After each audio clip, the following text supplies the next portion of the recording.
Takže zdravím vás u dnešného videjka.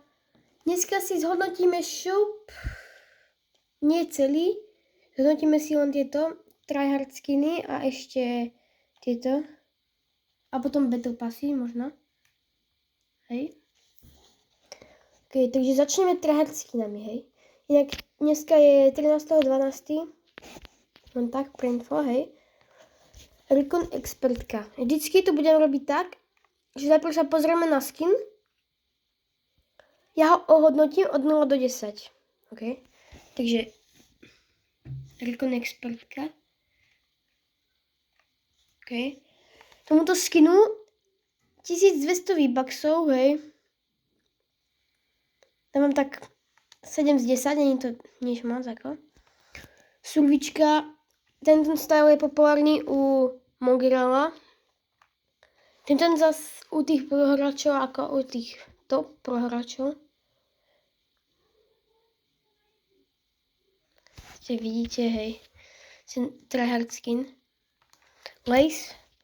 To není bad skin, ale 1500 V-bucksov za to nechcete dávať. Synapse.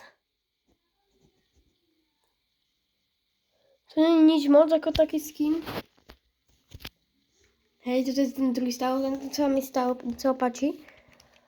Star Wanda, hej, to sa hralo v chapter jednotke, že dvojke. Ešte, to musí mať každý. To je jedno, že či to niekto giftne je, kúpiš si, alebo to získaš proste cez book. To je úplne, že ulti, hej, kámo. Dôležité je, že to máš. Potom Birdy, nič moc, skin.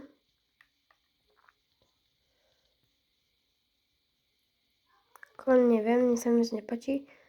A Rogu Generka, to je úplne, že za toto niekto dal 800 V-bucksov, tak je fakt akože mentálne postihnutý. Kámo, potom Lisa, tá sa mi docela páči. Sice to je nejakých, neviem, 14 eur. 14,50. Neviem. Tam si ešte zhodnotíme nejaké tieto skiny, ktoré sa mi docela páčia. Toto sa mi docela páči, ako aj. A ešte Playboy karty, alebo ešte Polarity. To je docela tiež dobrá, lenže ja mám už jednu superlinku, tak na čo budem mať dve. Logicky. Playboy karty, to je docela good skin, ako. To majú väčšinou tí Vortex, Fishix, Skyler a takýto Gorix. Hej. Vrax to po mňa bude určite mať. Alkan, Pius. A teraz sa pozrieme na moje tryhard skiny. Takže tu máme už moje favorite skiny. Hej, mám ich viac. A mám obľúbených 16, hej. Takže ideme si. Ďalšie videjko bude o tom, ako hodnotím tieto favorite skiny.